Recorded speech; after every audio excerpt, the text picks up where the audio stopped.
नमस्कार। दोपहर समाचार में आपका स्वागत है।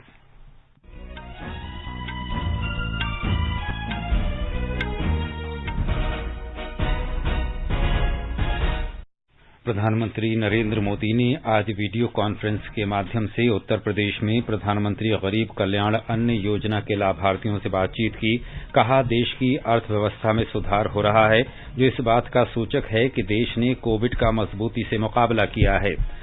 संसद के दोनों सदनों की कार्यवाही पेगासस जासूसी, कृषि कानूनों और अन्य मुद्दों पर बार बार बाधित हुई। लोकसभा 4 बजे तक के लिए स्थगित।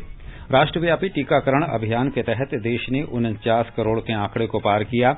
कोविड से स्वस्थ होने की दर 97.37% हुई। केंद्र ने राज्यों से कोविड संबंधी प्रतिबंध लगाने तथा आगामी त्योहारों के दौरान भीड़-भाड़ पर रोक लगाने पर विचार करने को कहा। मध्य प्रदेश के बाढ़ प्रभावित इलाकों में राहत और बचाव कार्य जोरों पर। विदेश मंत्री एस जयशंकर आज से ईरान की 2 दिन की यात्रा पर। भारत और रूस की सेनाओं के बीच सैन्य अभ्यास इंद्र 2021 रूस के वोल्गोग्राद में शुरू। अमेरिका ने चीन के साथ बढ़ते तनाव के बीच ताइवान को $75 करोड़ के हथियार बेचने को मंजूरी दी। टोक्यो ओलंपिक में भारतीय पुरुष हॉकी टीम ने कांस्य पदक जीतकर इतिहास रचा। प्रधानमंत्री ने इस जीत पर टीम को बधाई दी। ओलंपिक में पहलवान रवि दहिया स्वर्ण पदक, जबकि दीपक पुनिया कांस्य पदक की दौड़ में शामिल। नॉटिंघम में इंग्लैंड के साथ 5 मैचों की क्रिकेट श्रृंखला के पहले टेस्ट मैच के दूसरे दिन भारत अपनी पहली पारी बिना कोई विकेट खोए 21 रन से शुरू करेगा। दोपहर समाचार में विशाल शर्मा के साथ मैं अतहर सईद। देश भर में 18 वर्ष से अधिक आयु वर्ग के लिए सरकारी केंद्रों में निःशुल्क कोविड टीकाकरण अभियान जारी है। युवाओं से आग्रह है कि टीका जरूर लगवाएं और अन्य लोगों को भी इसके लिए प्रोत्साहित करें। जब तक आवश्यक न हो, घर से बाहर न निकलें और सुरक्षा के 3 सरल उपायों का पालन करें। मास्क लगाएं, 2 गज की सुरक्षित दूरी बनाए रखें, हाथ और चेहरा साफ रखें। कोविड संबंधी जानकारी और मार्गदर्शन के लिए राष्ट्रीय हेल्पलाइन नंबर 01123978046 और 1075 पर संपर्क करें। और अब समाचार विस्तार से। प्रधानमंत्री नरेंद्र मोदी ने आज गरीब कल्याण अन्न योजना के उत्तर प्रदेश के लाभार्थियों से वीडियो कॉन्फ्रेंसिंग के माध्यम से बातचीत की। इस अवसर पर प्रधानमंत्री ने कहा, हमारी सरकार का प्रयास है कि हर वर्ग को बिना किसी भेदभाव के योजनाओं का लाभ मिले। योजनाओं का लाभ लेने में ये देखना गलत है कि कौन किस वर्ग का है। यही वजह है कि हमारी सरकार ने सामान्य वर्ग के गरीबों के लिए 10% आरक्षण की पहल की और इसका लाभ आज देश के लाखों सामान्य वर्ग के गरीब उठा रहे हैं, जिनमें बड़ी संख्या उत्तर प्रदेश के हमारे नौजवानों की भी है। श्री मोदी ने कहा कि देश की अर्थव्यवस्था सुधर रही है और ये इस बात का स्पष्ट संकेत है कि देश कोविड महामारी पर नियंत्रण पाने में कामयाब हो रहा है। प्रधानमंत्री ने लाभार्थियों से बात करते हुए कहा कि कोविड रोधी टीका लगाने के प्रति जागरूकता फैलाएं। क्या कुछ लोग तो समझाते होंगे कि टीका नहीं लगवाना चाहिए, ये हो जाता है, वो हो जाता है। आपके साथ ऐसा तो नहीं किया ना किसी ने? नहीं, हमने के टीका लग गई बा। अच्छा, कोनो परेशानी नहीं है। अमलावती जी, आप जैसी जागरूक महिलाओं के चलते ही कोरोना से देश लड़ाई लड़ पा रहा है। आपने वैक्सीन भी लगवा ली है। मेरा आपसे आग्रह है कि अपने आसपास ज्यादा से ज्यादा बहनों को टीकाकरण के लिए प्रोत्साहित करिए। आप उनको समझाइए। आप जैसी बहनों को दिक्कत ना हो, इस पर सरकार विशेष ध्यान दे रही है। जिनके जनधन बैंक खाते हैं, उनके खाते में पैसे भी जमा किए गए। कोरोना लॉकडाउन के दौरान उज्ज्वला गैस सिलेंडर भी मुफ्त दिए गए। घर, शौचालय, बिजली, गैस के बाद अब हर घर पाइप से पानी की भी पहुंचाने की दिशा में हम बहुत काम कर रहे हैं और घर तक पानी भी पहुंचाएंगे। तो आपके आशीर्वाद बने रहे ताकि मैं सब काम कर सकूं। प्रधानमंत्री ने कहा कि महामारी के बावजूद आजादी के बाद हमारा निर्यात अब तक के उच्चतम स्तर पर है और जीएसटी का रिकॉर्ड संग्रह हुआ है। श्री मोदी ने कहा कि हमारा देश अब कृषि निर्यात के मामले में शीर्ष 10 देशों की सूची में शामिल है। संसद में चल रहे हंगामे पर तंज कसते हुए प्रधानमंत्री ने कहा कि विपक्ष सिर्फ अपने राजनीतिक स्वार्थ के चलते लगातार संसद का अनादर कर रहा है। उन्होंने कहा कि संसद ऐसे लोगों की बंधक नहीं बन सकती। श्री मोदी ने कहा कि जब देश नए रिकॉर्ड बना रहा था, तब ये लोग संसद को बाधित करने में लगे थे। अयोध्या में राज्य स्तरीय समारोह का आयोजन किया गया, जहां उत्तर प्रदेश के मुख्यमंत्री योगी आदित्यनाथ मौजूद थे। इस अवसर पर योगी आदित्यनाथ ने कहा कि इस योजना से कोविड से प्रभावित राज्य के गरीब और जरूरतमंद लोगों को बहुत मदद मिली है। उन्होंने कहा कि ये दुनिया का सबसे बड़ा खाद्य वितरण कार्यक्रम है। प्रधानमंत्री गरीब कल्याण अन्न योजना देश के अंदर 80 करोड़ लोगों को मुफ्त में राशन उपलब्ध कराने का एक बृहद अभियान है और सचमुच ये कहा जा सकता है कि सदी की सबसे बड़ी महामारी में प्रत्येक उस नागरिक को जो केवल अंत्योदय और पात्र गृहस्थी का राशन कार्ड धारक था, उसे तो यह खाद्यान्न उपलब्ध कराया ही गया, बल्कि अन्य जरूरतमंदों को यह खाद्यान्न प्रत्येक सार्वजनिक वितरण प्रणाली की दुकानों के माध्यम से उपलब्ध करवाने में मदद मिली। मैं इसके लिए आदरणीय प्रधानमंत्री जी का हृदय से आभार व्यक्त करता हूं। मुख्यमंत्री ने कहा कि अयोध्या में 138 करोड़ रुपए की 17 विकास परियोजनाएं पूरी हो चुकी हैं, जबकि 31 अरब 36 करोड़ रुपए की 54 अन्य बड़ी परियोजनाओं पर काम चल रहा है। उत्तर प्रदेश आज प्रधानमंत्री गरीब कल्याण अन्न योजना दिवस मना रहा है। राज्य के लगभग 15 करोड़ लाभार्थियों को प्रधानमंत्री गरीब कल्याण अन्न योजना के तहत मुफ्त में राशन उपलब्ध कराया जा रहा है। राज्य में लगभग 80,000 उचित मूल्य की दुकानें मुफ्त खाद्यान्न वितरित कर रही हैं। संसद में पेगासस जासूसी, कृषि कानूनों और अन्य मुद्दों पर विपक्ष के लगातार विरोध के कारण आज भी गतिरोध जारी है। लोकसभा की कार्यवाही 4 बजे तक, जबकि राज्यसभा 2 बजे तक स्थगित कर दी गई। पहले स्थगन के बाद लोकसभा की बैठक फिर शुरू होने पर कांग्रेस, तृणमूल कांग्रेस, डीएमके और अन्य विपक्षी सदस्य सदन में नारेबाजी करने लगे। शोर शराबे के बीच कांग्रेस नेता अधीर रंजन चौधरी ने दिल्ली में यौन शोषण की घटना और दलित लड़की की मौत का मुद्दा उठाने का प्रयास किया। संसदीय कार्य राज्य मंत्री अर्जुन राम मेघवाल ने कहा कि सरकार महिलाओं की सुरक्षा के बारे में काफी चिंतित है। उन्होंने आरोप लगाया कि विपक्ष विभिन्न मुद्दों पर चर्चा नहीं होने दे रहा है। पीठासीन अधिकारी ने विपक्षी सदस्यों के स्थगन प्रस्ताव नोटिस रद्द कर दिए। अध्यक्ष ओम बिरला ने बार बार सदस्यों से शांत रहने का आग्रह किया। देश की जनता चाहती है संसद चले, संसदीय परंपराओं नियमों से चले, लेकिन आप जिस तरीके का व्यवहार कर रहे हैं वो उचित नहीं है। देश की जनता का बार बार मुझसे आग्रह रहता है कि संसद क्यों नहीं चल रही, हमारा करोड़ रुपया खर्च हो रहा है और आप संसद में नारेबाजी कर रहे हैं, ये उचित नहीं है। आप माननीय जैसा व्यवहार करें। हंगामा जारी रहने पर पीठासीन अधिकारी ने सदन की कार्यवाही पहले 2 बजे तक और फिर 4 बजे तक स्थगित कर दी। इससे पहले सवेरे लोकसभा की बैठक शुरू होने पर विपक्षी कांग्रेस, तृणमूल कांग्रेस, डीएमके और अन्य सदस्यों ने पेगासस जासूसी, कृषि कानूनों और अन्य मुद्दों के विरोध में नारेबाजी की और प्रश्नकाल में व्यवधान डाला। सदन ने भारतीय हॉकी टीम मुक्केबाज लवलीना बोरगोहेन की जीत पर मेजें थपथपाकर एक स्वर में बधाई दी। लोकसभा अध्यक्ष ने कहा कि देश को उनकी उपलब्धियों, विशेषकर बेटियों पर गर्व है। उधर राज्यसभा में दूसरे स्थगन के बाद बैठक फिर शुरू होने पर विपक्ष के नेता मल्लिकार्जुन खड़गे ने कल की घटना का जिक्र किया। उन्होंने कहा कि निलंबित सांसद अपने बैग और अन्य सामान लेने के लिए सदन में प्रवेश कर रहे थे। उन्होंने कहा कि सांसदों पर आरोप लगाना गलत है। इसके जवाब में मुख्तार अब्बास नकवी ने विपक्ष की आलोचना करते हुए कहा कि सरकार को उनके विरोध पर कोई आपत्ति नहीं है, लेकिन हिंसा न्यायोचित नहीं है। शोर शराबे के बीच उपसभापति हरिवंश ने प्रश्नकाल चलाने का प्रयास किया, लेकिन स्थिति में कोई सुधार नहीं होने पर संसद की कार्यवाही 2 बजे तक स्थगित कर दी गई। इससे पहले उपसभापति ने कहा कि निलंबित सांसदों के सदन में प्रवेश की घटना दुर्भाग्यपूर्ण है। तृणमूल कांग्रेस के सांसद सुखेंदु शेखर राय ने कहा कि सदन की कार्यवाही स्थगित होने के बाद तृणमूल कांग्रेस सदस्य अपना सामान लेने के लिए सदन में आ रहे थे और ये घटना उत्तेजना में हुई। उन्होंने एक सदस्य को रोके जाने पर आश्चर्य व्यक्त किया। इस पर तृणमूल कांग्रेस, डीएमके और अन्य विपक्षी सदस्यों ने हंगामा शुरू कर दिया।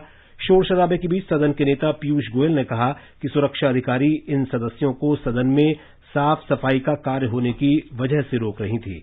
उन्होंने कहा कि ऐसी घटनाओं से सुरक्षा कर्मचारियों का मनोबल कमजोर होता है। शोर शराबा जारी रहने पर सदन की कार्यवाही 11:30 बजे तक स्थगित कर दी गई। बैठक फिर शुरू होने पर हंगामा जारी रहने पर सदन की कार्यवाही पहले 12 बजे तक और फिर 2 बजे तक स्थगित कर दी गई। इससे पहले सदन ने भारतीय मुक्केबाज लवलीना बोरगोहेन और भारतीय हॉकी टीम के टोक्यो ओलंपिक में पदक जीतने पर बधाई दी। भारतीय जनता पार्टी ने कांग्रेस के साथ ही अन्य राजनीतिक पार्टियों की आलोचना करते हुए कहा है कि वो बिना किसी सबूत के पेगासस जासूसी मामले को उठा रही है। आज नई दिल्ली में पार्टी के वरिष्ठ नेता रविशंकर प्रसाद ने कहा कि कांग्रेस ने अभी तक ये सबूत पेश नहीं किया है कि उनके नेताओं के फोन की जासूसी की जा रही थी। श्री प्रसाद ने कहा कि विपक्ष के नेताओं ने सदन में इलेक्ट्रॉनिक और सूचना प्रौद्योगिकी मंत्री अश्विनी वैष्णव के बयान वाला कागज उनके सामने ही फाड़ दिया। भाजपा नेता ने कहा कि सरकार इस मुद्दे पर बहस करने को तैयार है, लेकिन कांग्रेस के सदस्य संसद की दोनों सदनों की कार्यवाही को लगातार बाधित कर रहे हैं।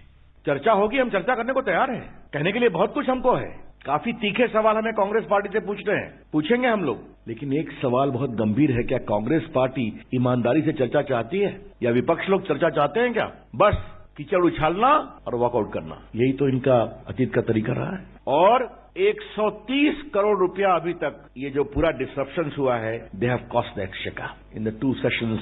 तो हम दोबारा कहना चाहेंगे कि आज के संसद का सम्मान कांग्रेस के संस्कार में नहीं है। ये समाचार हमारी वेबसाइट newsonair.com/hindi और हमारे mobile app news on AIR पर भी उपलब्ध हैं।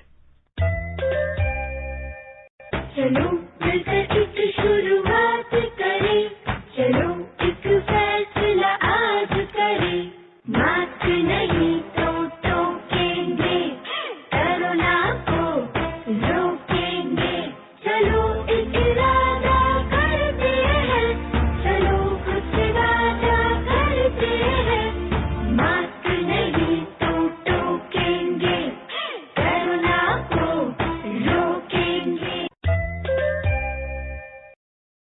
दोपहर समाचार में आपका फिर स्वागत है। देश ने राष्ट्रव्यापी कोविड टीकाकरण अभियान में एक और बड़ी सफलता प्राप्त की है। आज देश ने कोविड टीकाकरण में 49 करोड़ का आंकड़ा पार कर लिया है। स्वास्थ्य मंत्रालय ने इसे कोविड के खिलाफ लड़ाई में भारत की ऐतिहासिक उपलब्धि बताया है। कल 37,55,000 से अधिक कोविड के टीके लगाए गए। स्वास्थ्य मंत्रालय ने कहा है कि कल के कोविड के 42,982 नए मामले सामने आए, जबकि 41,726 मरीज ठीक भी हुए। 3,09,74,000 से अधिक लोग स्वस्थ हुए। ठीक होने की दर 97.37% है। अब तक 47,48,00,000 कोविड नमूनों की जांच की गई है। केंद्र सरकार ने कहा है कि राज्यों और केंद्र शासित प्रदेशों को अब तक 51 करोड़ 1 लाख से अधिक कोविड टीके उपलब्ध कराए गए हैं। 7,53,000 से अधिक टीके उन्हें जल्द ही मिल जाएंगे। 21 जून से शुरू हुए राष्ट्रव्यापी टीकाकरण के तहत केंद्र सरकार राज्यों और केंद्र शासित प्रदेशों को निःशुल्क टीके उपलब्ध करा रही है। स्वास्थ्य मंत्री मनसुख मांडविया ने आज नई दिल्ली में डॉक्टर रेड्डीज लैब के अध्यक्ष डॉक्टर सतीश रेड्डी के साथ बैठक की। श्री मांडविया ने एक ट्वीट में कहा है कि उन्होंने स्पुतनिक V कोविड टीकाकरण के उत्पादन और इसकी आपूर्ति पर चर्चा की। बिहार ने कोविड टीकाकरण में 2,50,00,000 का आंकड़ा पार कर लिया है। टीकाकरण के मामले में राज्य दूसरे स्थान पर है। राज्य में अब तक 2,53,00,000 टीके लगाए जा चुके हैं। इनमें से 40,67,000 लोगों ने दोनों टीके लगवा लिए हैं। इस बीच अब तक 7,15,000 से ज्यादा लोग संक्रमण से स्वस्थ हो चुके हैं। राज्य में ठीक होने की दर बढ़कर 98% से ऊपर पहुंच गई है। केंद्र ने राज्यों को सलाह दी है कि वे आगामी त्योहारों के दौरान भीड़भाड़ पर रोक लगाने के लिए स्थानीय प्रतिबंध लागू करने पर गहनता से विचार करें। केंद्रीय स्वास्थ्य सचिव राजेश भूषण ने सभी राज्यों के मुख्य सचिवों को इस बारे में पत्र लिखा है। श्री भूषण ने कहा है कि मुहर्रम, ओणम, जन्माष्टमी, गणेश चतुर्थी और दुर्गा पूजा जैसे त्योहारों को देखते हुए राज्यों को स्थानीय स्तर पर प्रतिबंध लगाने की सलाह दी गई है। केंद्र सरकार ने एक समाचार लेख को भ्रामक बताया है, जिसमें उल्लेख किया गया है कि युवाओं को कोरोना वायरस वैक्सीन की बजाय प्रजनन रोधी टीके लगाए जा रहे हैं। पत्र सूचना कार्यालय के आधिकारिक ट्वीट संदेश में लोगों से इस तरह की अफवाहों पर ध्यान न देने का आग्रह किया गया है। कोविड वैक्सीन पूरी तरह से सुरक्षित और प्रभावी है। कोविड संबंधी राष्ट्रीय हेल्पलाइन नंबर हमारी वेबसाइट newsonair.gov.in पर उपलब्ध हैं। आगे बढ़ने से पहले मुख्य समाचारों पर एक नजर। प्रधानमंत्री नरेंद्र मोदी ने आज वीडियो कॉन्फ्रेंस के माध्यम से उत्तर प्रदेश में प्रधानमंत्री गरीब कल्याण अन्न योजना के लाभार्थियों से बातचीत की। कहा, देश की अर्थव्यवस्था में सुधार हो रहा है, जो इस बात का सूचक है कि देश ने कोविड का मजबूती से मुकाबला किया है। संसद के दोनों सदनों की कार्यवाही पेगासस जासूसी, कृषि कानूनों और अन्य मुद्दों पर बार बार बाधित हुई। लोकसभा 4 बजे तक के लिए स्थगित। राष्ट्रव्यापी टीकाकरण अभियान के तहत देश ने 49 करोड़ के आंकड़े को पार किया। कोविड से स्वस्थ होने की दर 97.37% हुई। केंद्र ने राज्यों से कोविड संबंधी प्रतिबंध लगाने तथा आगामी त्योहारों के दौरान भीड़भाड़ पर रोक लगाने पर विचार करने को कहा। मध्य प्रदेश के बाढ़ प्रभावित इलाकों में राहत और बचाव कार्य जोरों पर। विदेश मंत्री एस जयशंकर आज से ईरान की 2 दिन की यात्रा पर। भारत और रूस की सेनाओं के बीच सैन्य अभ्यास इंद्र 2021 रूस के वोल्गोग्राद में शुरू। अमेरिका ने चीन के साथ बढ़ते तनाव के बीच ताइवान को $75 करोड़ के हथियार बेचने को मंजूरी दी। टोक्यो ओलंपिक में भारतीय पुरुष हॉकी टीम ने कांस्य पदक जीतकर इतिहास रचा। प्रधानमंत्री ने इस जीत पर टीम को बधाई दी। ओलंपिक में पहलवान रवि दहिया स्वर्ण पदक जबकि दीपक पूनिया कांस्य पदक की दौड़ में शामिल। और नॉटिंघम में इंग्लैंड के साथ 5 मैचों की क्रिकेट श्रृंखला के पहले टेस्ट मैच के दूसरे दिन भारत अपनी पहली पारी बिना कोई विकेट खोए 21 रन से शुरू करेगा। मध्य प्रदेश में बाढ़ प्रभावित इलाकों में बचाव और राहत कार्य जोरों पर जारी हैं। एनडीआरएफ, एसडीआरएफ, सेना और बीएसएफ की टीमों ने उत्तरी मध्य प्रदेश के 240 बाढ़ प्रभावित गांवों से 6000 से अधिक लोगों को बचाया है। उपराष्ट्रपति एम वेंकैया नायडू और गृह मंत्री अमित शाह ने आज मुख्यमंत्री शिवराज सिंह चौहान से बात कर बाढ़ की वर्तमान स्थिति के बारे में जानकारी ली। और ब्यौरा हमारी संवाददाता से। बाढ़ से शिवपुरी, श्योपुर, दतिया, ग्वालियर, भिंड में 1000 से अधिक गांव प्रभावित हैं। मुख्यमंत्री ने ग्वालियर और चंबल संभाग में हवाई दौरे के माध्यम से बाढ़ प्रभावित गांवों का दौरा किया। राहत शिविरों में पर्याप्त भोजन, पानी और आवास की व्यवस्था की जा रही है। मुख्यमंत्री ने बताया कि केंद्र से राज्य को राहत कार्यों में हर संभव मदद मिल रही है। पूजा पी वर्धन, आकाशवाणी समाचार, भोपाल। संविधान के अनुच्छेद 370 को समाप्त किए जाने की आज दूसरी वर्षगांठ है। अगस्त 2019 में आज ही के दिन केंद्र सरकार ने संविधान के अनुच्छेद 370 के प्रावधानों को हटा दिया था। इस अनुच्छेद के अंतर्गत पूर्ववर्ती जम्मू कश्मीर राज्य को विशेष दर्जा मिला था। राज्य में 2 केंद्र शासित प्रदेश जम्मू कश्मीर और लद्दाख बनाए गए। रेल मंत्री अश्विनी वैष्णव ने कहा है कि जम्मू कश्मीर में अनुच्छेद 370 हटाए जाने के बाद पिछले 2 वर्षों में राज्य में रेलवे का बहुत विकास हुआ है। ट्वीट संदेश में श्री वैष्णव ने कहा कि जम्मू कश्मीर में जल्द ही मेट्रो रेल सेवा के पहले चरण का काम शुरू हो जाएगा। उन्होंने कहा कि केंद्र ने अगले वर्ष तक जम्मू कश्मीर को रेल सेवाओं से जोड़ने का लक्ष्य रखा है। लद्दाख आज केंद्र शासित दर्जा मिलने की दूसरी वर्षगांठ मना रहा है। ब्यौरा हमारे संवाददाता से। लद्दाख की 70 साल से लंबित मांगों को जम्मू कश्मीर पुनर्गठन अधिनियम 2019 के माध्यम से 2 साल पहले संसद में इसी दिन पूरा किया गया था। हालांकि लद्दाख निर्माण के बाद चीजें योजना के अनुसार नहीं हुई, क्योंकि लद्दाख कोविड महामारी से पीड़ित पहले क्षेत्र में से एक था, जिसने 2020 के दौरान एक लंबा और पूर्ण लॉकडाउन सुनिश्चित किया। नई केंद्र शासित प्रदेश रूप में लद्दाख प्रशासन ने शुरुआत से ही कोविड महामारी से प्रभावी ढंग से निपटा। पर्यटन क्षेत्र पर ही अत्यधिक निर्भरता से बाहर आने के लिए 2 वर्षों में यूटी प्रशासन ने लोगों को कृषि, बागवानी, खाद्य प्रसंस्करण जैसी भूमि आधारित आर्थिक गतिविधियों में स्थानांतरित करने और क्षेत्र में कार्बन तटस्थ उद्योगों को बढ़ावा देने की योजना बनाई। एंचन डोलमा के साथ आकाशवाणी समाचार के लिए ले से रमेश चंद्र। ये आकाशवाणी है।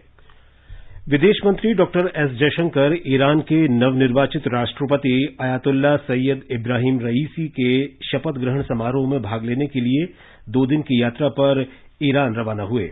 डॉक्टर जयशंकर राष्ट्रपति और उनके सहयोगियों से भी मुलाकात करेंगे।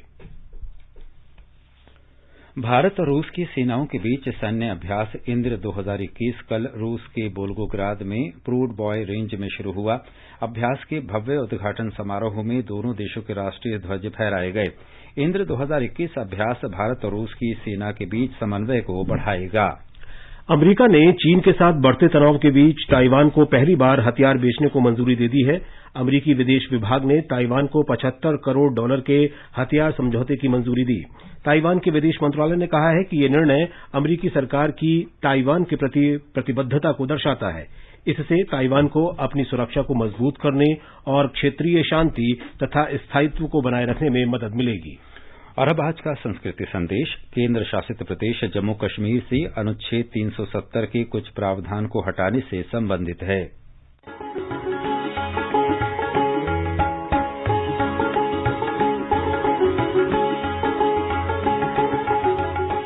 भारत सांस्कृतिक विविधताओं का देश है। कश्मीर को इसके सांस्कृतिक वैभव के कारण भारत माता के सिर का ताज कहा जाता है। आज 5 अगस्त है। आज से ठीक 2 साल पहले कश्मीर से अनुच्छेद 370 के कुछ प्रावधान हटा लिए गए थे। उस समय मैंने कहा था, बरसों हमने ख्वाब जो देखी उनकी ये ताबीर बनेगा, उम्मीदें परवान चढ़ी हैं, फिर जन्नत कश्मीर बनेगा।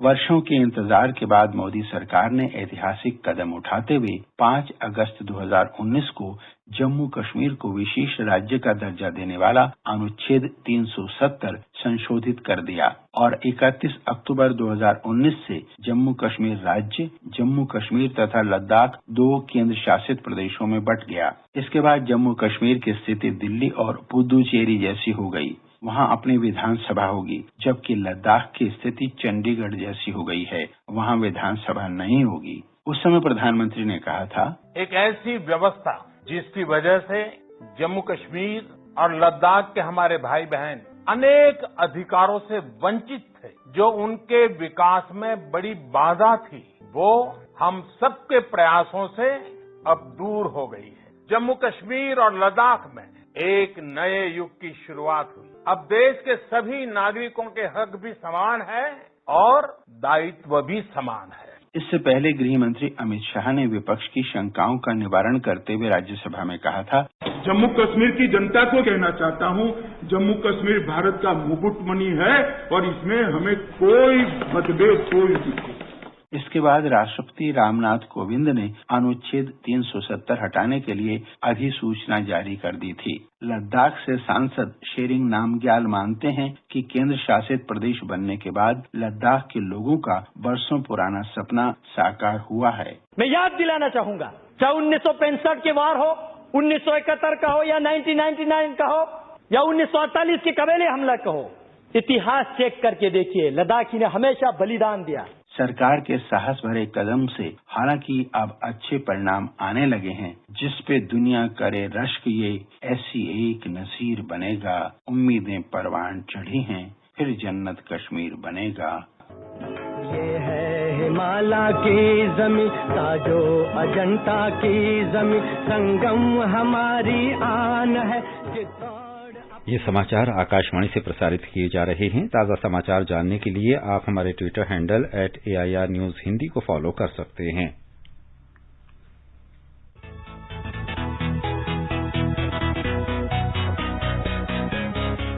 दुनिया रंग बिरंगी, खट्टे मीठे रसीले समाचारों का सतरंगी खजाना आकाशवाणी पर। खबरें होंगी हटकर, जानेंगे कुछ अलग, हंसेंगे खुलकर, करेंगे सजग। सुनना न भूलें, सोमवार और मंगलवार 8 सवेरे तथा शनिवार और रविवार कार्यक्रम परिक्रमा में।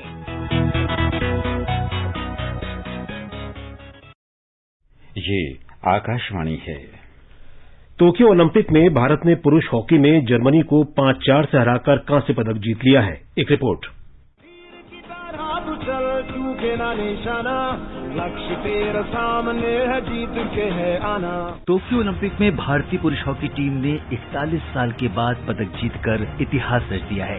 भारत ने इतिहास के इस पल को याद रखिएगा, क्योंकि आप गवाह है। भारत ब्रॉन्ज मेडल जीत चुका है ओलंपिक खेलों में। बहुत बहुत मुबारक। टीम इंडिया ने कांस्य पदक के रोमांचक मैच में जर्मनी को 5-4 से हराकर पदक देश के नाम किया। इससे पहले ओलंपिक में भारत की हॉकी टीम को आखिरी पदक 1980 में मॉस्को में मिला था, जब वासुदेवन भास्करन की कप्तानी में टीम ने स्वर्ण जीता था। आज के मैच में 3-1 से पिछड़ने के बाद भारत ने जबरदस्त वापसी की और लगातार 4 गोल कर शानदार खेल का प्रदर्शन किया। भारत के लिए सिमरनजीत सिंह ने 2, हार्दिक सिंह, हरमनप्रीत सिंह और रुपिंदर पाल सिंह ने 1-1 गोल किया। अब सबकी निगाहें महिला हॉकी में कांस्य पदक के लिए होने वाले मुकाबले पर लगी हैं, जिसमें कल भारत का सामना ब्रिटेन से होगा। वहीं कुश्ती में पुरुषों के 57 किलोग्राम फ्री स्टाइल में आज सबकी निगाहें रवि दहिया पर होंगी, जो जो स्वर्णिम इतिहास रचने से मात्र एक कदम दूर हैं। सुशील कुमार के बाद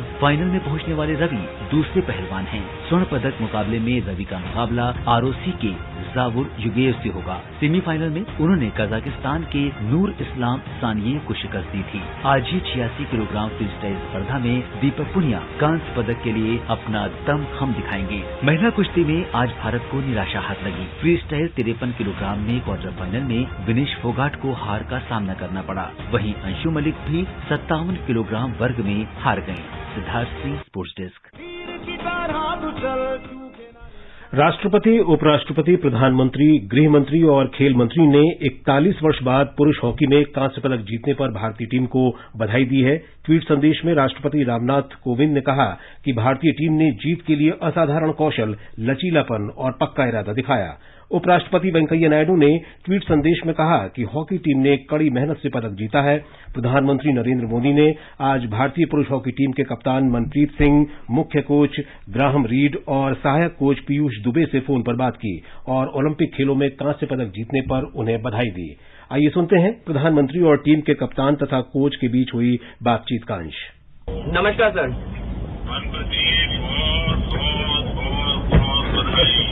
thank you so much sir. Thank you sir.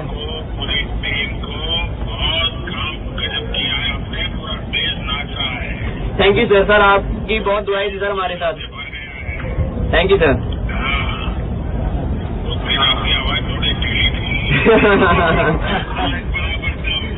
Sir आपका जो मोटिवेशन था वो काफी काम किया सर हमारी टीम के लिए।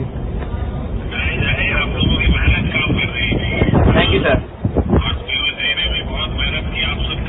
बिल्कुल sir. Thank you sir. Thank you sir. मैं दे दूंगा सर। 8-15 अगस्त को मिल रहे हैं। मैंने सबको बुलाया है तो उस दिन मिलेंगे हम लोग। जरूर सर। हाँ जी सर, है साथ में है सर। जी सर नमस्कार। बहुत बहुत धन्यवाद सर। उस दिन आपने जो प्रोत्साहन दिया था ये उसी का कमाल है। जी बहुत बहुत धन्यवाद मोदी जी आपका। ट्वीट संदेश में गृह मंत्री अमित शाह ने कहा कि पूरे देश को भारतीय टीम पर गर्व है। खेल मंत्री अनुराग ठाकुर ने कहा कि देश को हॉकी टीम पर गर्व है।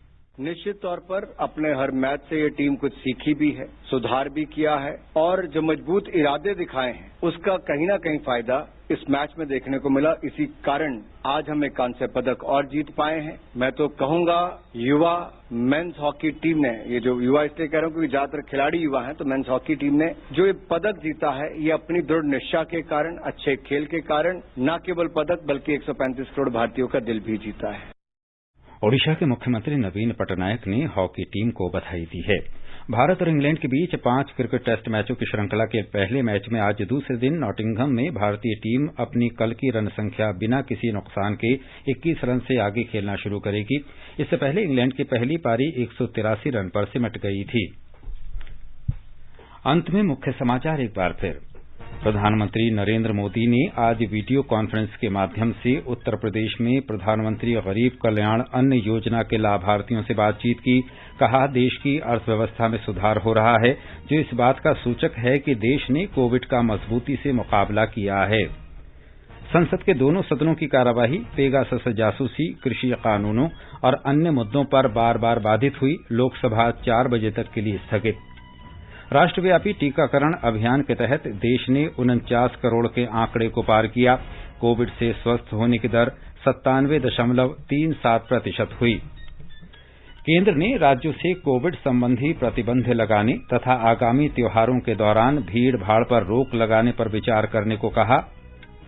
मध्य प्रदेश के बाढ़ प्रभावित इलाकों में राहत और बचाव कार्य जोरों पर।